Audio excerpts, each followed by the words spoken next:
ক্যারে স্যাংরা, ঈদ পার হয়ে গেল, কতদিন হয়ে গেছি, এলাও তোর বাড়িতে আসার নাম গন্ধ নাই। ক্যারে স্যাংরা, তুই শ্বশুর বাড়ি পাইলু কি রে? সেই জিনিস কোনো তো বুঝবার পাবার না না। এ স্যাংরা, এ তাড়াতাড়ি আয়, ঢাকা যাওয়ার সময় হয়ে গেল, ঘুরি বেড়ান হেবে না। উনি আরো মনে করছিল দুই বন্ধু মিলিয়া ঘুরি বেড়ামো। তোমরা বলে এই যে শ্বশুর বাড়ির যা উঠছেন, এলাও আসার খোঁজ নাই। টকরি আইসো। ক্যারে মোর শালি মন্দির বেটি, এ চ্যাংরা এই একে থাপড়া নিতে না, দাঁতের বেলাটার কোনো ফাটে ফেলামো। চ্যাংরা, বিয়াও তো করিস নেই, শ্বশুর বাড়ির মজা খান তুই কি বুঝবো? হ্যাঁ, এলা শ্বশুর এই মনে করছে ঈদ গেছে, এলা মাত্র 3 দিন হয় নাই, ওমরা গুলো একেবারে পাগলা হয়ে গেছে। এ চ্যাংরা, তুই কি বিয়ে করছিস? বিয়া সেন করলে বুঝলু হয় যে শ্বশুর বাড়ির মজা খান কি।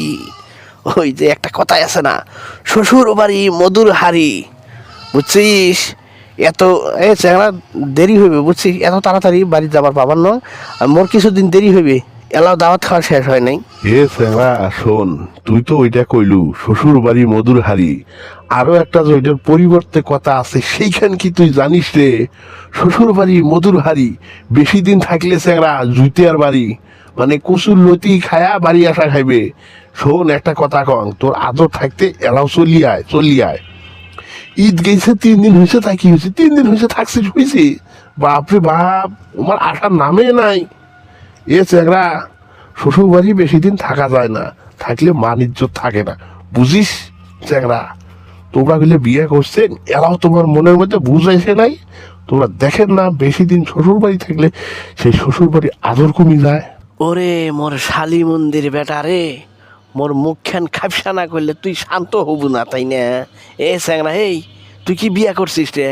হ্যাঁ, বিয়া স্যান করলে তুই বুঝলু হয় শ্বশুর বাড়ি কি যে মজা রে। এই মজা থুয়ে যাওয়া যায় রে চ্যাংরা। এ চ্যাংরা শোন, এবার ঈদত তো তুই বিয়া করলু না, সামনে ঈদত তো তোকে বিয়া করান হেবে, বিয়া করলে সে না বুঝবু যে শ্বশুর বাড়ি রে কি যে মজা রে, শ্বশুর বাড়ির দাওয়াত খাওয়া খালি মজা আর মজা।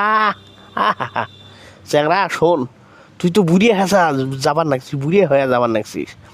বুড়িয়ে হওয়ার আগে যৌবন থাকতে বিয়া করি ভেলা, শ্বশুর বাড়ির স্বাদ খান খা, বুঝছিস? শ্বশুর বাড়ির দাওয়াতও খাবার পাবার নয়, আবার অন্যজন খাইলে সেইটাও তোর গাও জ্বলে, তাই নে? টাটায় তোর টাটায়। এ চ্যাংরা, টক করি বিয়ে কর, বিয়ার বয়স পার হয়ে যাবার লাগছে। হয়েছে রে ভাইও, হয়েছে। তো তোর শ্বশুর বাড়ি থেকে আসবে কোয়াতে একেবারে মহা অন্যায় হয়ে গেছি রে, মহা অন্যায় হয়ে গেছে। মুই তোর কাছে মাপ চাবার নাকছ, তুই তোর শ্বশুর বাড়ি কতদিন থাকিস থাক, তো কার মুই এইগুলো কথা কম না। তুই বন্ধু মানুষ, একসাথে ঘুরবো, সেই জন্য একনা তো কইছু শ্বশুর বাড়ি থেকে আসবে করো। ওরে বাবা রে, শ্বশুর বাড়ি থেকে আসবে কয় একেবারে মহা অন্যায় করি ফেলাইল।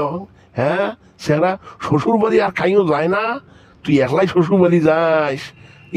ওমরা গুলি বিয়ে করছে দেখে একেবারে শোক অভিজ্ঞতা উই পাইছে। আমরা গুলি মনে হয় অভিজ্ঞতাই নাই, আমরা ফিডার খাই, তাই না চ্যাংরা? এ শোন, তো কইছিল যে ঢাকা যাবো, ঢাকা যাওয়ার সময় হয়ে গেছে, এলা শ্বশুর বাড়ি থেকে আয় শুনলু না? শ্বশুর বাড়ি থেকে আসবার কইলং দেখি একেবারে তেলে বাইগুনে চলি উঠলু, তেলে বাইগুনে।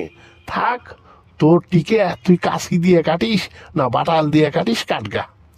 তোর সম্পর্কে মুই আর কিচ্ছু কম না, কিচ্ছু না, একেবারে কান ধরি তো বা বললং তোর শ্বশুর বাড়ির সম্পর্কে কিচ্ছু কম না রে ভাইও, কিচ্ছু কম না।